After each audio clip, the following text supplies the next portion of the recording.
আসসালামু আলাইকুম রহমতুল্লাহি ওয়াবারাকাতুহ। তো আমরা সংক্ষেপে মোটামুটি ওযু সম্পর্কে বললাম। এখন ওযুর অনুপস্থিতিতে যখন আপনি পানি পাচ্ছেন না তখন কি করতে হবে? তায়াম্মুম করতে হবে। তায়াম্মুমের মধ্যে কয়েকটা গুরুত্বপূর্ণ কাজ। একটা হলো নিয়ত করতে হবে। একটা হলো মাটিতে একবার হাত স্পর্শ করতে হবে। তারপরে আপনার মুখমণ্ডল মাসে করতে হবে, উভয় হাতের কবজি পর্যন্ত মাসে করতে হবে। এই কাজগুলা করলেই তায়াম্মুম হয়ে যাবে। তাহলে আমরা ওযুটা এবার প্রথম থেকে শুরু করে শেষ পর্যন্ত একটু সরাসরি দেখাই, তায়াম্মুমটা দেখাই, আলোচনা শেষ, এরপরে আমরা প্রশ্নোত্তরে চলে যাব। তাহলে ওযুর জন্য আমি প্রথমে কিবলামুখী হয়ে বসলাম, উঁচু জায়গায় বসলাম, ওযুর নিয়তে বসলাম যে ওযু করব। এরপরে মেসওয়াক শুরু করব। মেসওয়াক করলাম, মেসওয়াক করে এবার তারপরে প্রথমে বিসমিল্লাহ বলে নিব। ওযুর শুরুতে বিসমিল্লাহ বলবো। জি হ্যাঁ, মেসওয়াক করার পরে কুলি করা জরুরি না, কুলি তো পরে করবো, পরে তো 3 বার করা হবে, এজন্য প্রথম করা জরুরি না। হ্যাঁ, তার অসুবিধা নাই, এটা সুন্নতের খেলাপ হবে, একটা সুন্নত আমল হইল না, বসে করাটাই হইল সুন্নাহ। এখন যদি বসার ব্যবস্থা না থাকে তাহলে তো ওইভাবে করতেই হবে, যেভাবে আছে সেভাবে।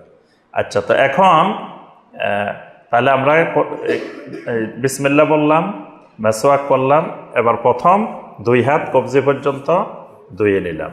এই পর্যন্ত পাত্রের মধ্যে হাত ঢোকানো যাবে না। এরপরে আবার পাত্র থেকে আমি পানি নিয়েও করতে পারবো। তাহলে প্রথমে পানি নিয়ে ডাইন হাত দিয়ে 3 বার কুলি করে নিব, ভালো করে যতদূর পর্যন্ত যায় ততদূর গড়গড়া করে 3 বার কুলি। তারপরে 3 বার নাকে পানি দিয়ে এই 2টা আঙ্গুল দিয়ে নাকের ভিতরে পরিষ্কার করে নিতে হবে, কোনো ময়লা তোলা থাকলে এগুলোকে বের করতে হবে। পানি দিয়ে খাইসব নাকের নরম জায়গা পর্যন্ত পৌঁছানোর চেষ্টা করতে হবে। এরপরে মুখমণ্ডল আপনি ভালো করে ধুয়ে নিলেন, ধুয়ে কিছু পানি নিয়ে এই দিক থেকে পানি মেরে দিলেন দাড়ির মধ্যে, মেরে আপনার আবার আঙ্গুল ঢুকাই নিচের থেকে ভালো করে এটাকে খিলাল করে নেবেন গোড়া দিয়ে দিয়ে, যাতে গোড়ার মধ্যে পানি ঢুকে যায়। যে না, খিলালটা মানে এটা তো অতিরিক্ত। প্রথমে আপনি 2 বার ধুলেন, 2 বার ধোয়ার পরে আপনি এখানে পানি মারলেন, এটা ধোয়া না, এটা হলো দাড়ির খিলালের জন্য পানি মারলেন, পানি মেরে খিলাল করে নিলেন, খিলাল করে আরেকবার ধুয়ে নিলেন। তার 3 বার ধোয়া হয়েছে, আর এখানে দাড়িগুলো ভালো করে খিলাল করা হয়েছে। আচ্ছা, এরপরে আবার হাত ধুবেন, আপনার এই মাথা থেকে শুরু করে এ পর্যন্ত পুরাটা 3 বার, তারপরে বাম হাত 3 বার। আর সবসময় ডান হাতকে আমরা ওযুর ক্ষেত্রে ব্যবহার করবো। নবী সাল্লাল্লাহু আলাইহি ওয়াসাল্লাম সবসময় ডান হাতকে ব্যবহার করতেন, বাম হাত ব্যবহার না করে যথাসম্ভব ডান হাত। আচ্ছা, এরপরে মাথা মাসে আমরা বলছি প্রথমে 4 আঙ্গুল উপরে দিয়ে পিছনের দিকে একেবারে পিছনের পর্যন্ত নিয়ে যাব, পিছন থেকে এবার 2 হাতের এই পিঠটা তালুটা আবার সামনের দিকে নিয়ে আসবো, তাহলে পুরা মাথা মাসে হয়ে যাবে। তারপরে কানের ক্ষেত্রে 7 হাত আঙ্গুল দিয়ে ভিতরে, তারপরে ভাঁজগুলো আর এটা দিয়ে উপরে দিয়ে, বাস মাথা মাসে শেষ। এরপরে পা, প্রথমে ডান পা তারপরে বাম পা 3 বার করে।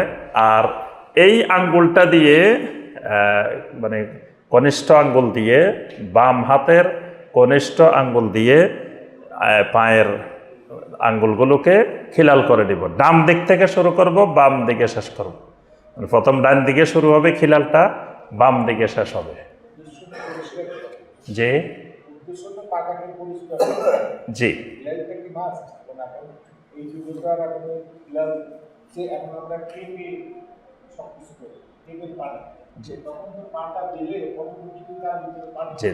অটোমেটিক ঢুকলেও অনেক সময় এটা চিপা থাকে, তো একটু নাও যেতে পারে, আর গেলেও যেহেতু এটা সুন্নত এজন্য এটাকে আবার খিলাল করে নেওয়া।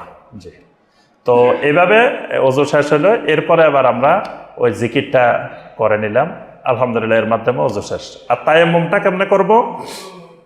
তায়াম্মুমের জন্য প্রথমে বিসমিল্লাহ বলে নিয়ত করে, বিসমিল্লাহ বলে এইভাবে হাত একটা পবিত্র মাটির উপরে বা মাটি জাতীয় জিনিসের উপরে এইভাবে হাত দিলাম।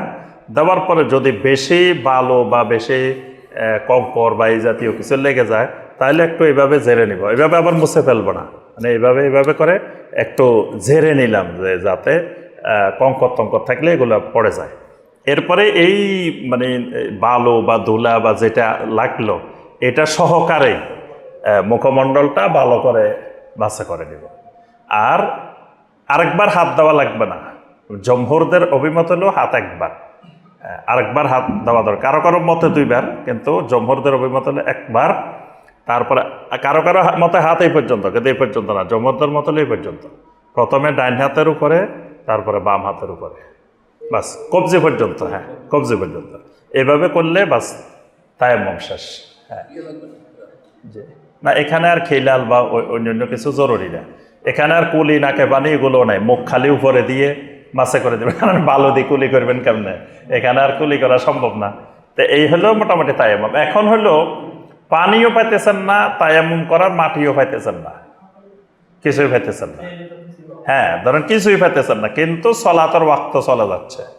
যে আপনি বিমানে আছেন, এমন সলাতের মধ্যে পড়ছেন যে সলাতে জমা করারও কোনো পদ্ধতি নেই, তাখির তাকদিম করারও কোনো পদ্ধতি নেই।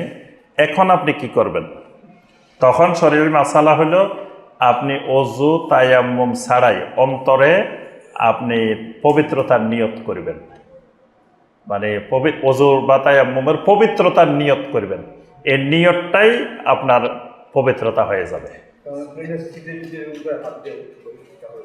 সিটের মধ্যে তো ওখানে মাটি জাতীয় জিনিস না, এগুলো তো অন্য জিনিস। বিমানের ভিতরে তো ধুলাবালি থাকার সম্ভাবনা নাই, তো মুছে ফেলা হয়, ইয়া করা হয়। তো যাই হোক, মানে যতটুকু সম্ভব আল্লাহ পাক বলছেন ফাত্তাকুল্লাহা মাসতাতাতুম, আল্লাহকে ভয় করো যতটুকু তোমার পক্ষে সম্ভব।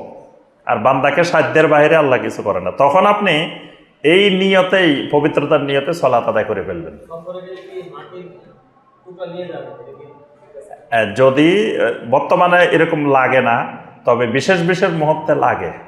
বিমানে বিশেষ করে জোহর আসর এবং মাগরিব এশার জন্য লাগে না, কিন্তু ফজর অনেক সময় ফজরটার জন্য লাগে, কারণ ফজরের ওয়াক্তটা চলে যায়।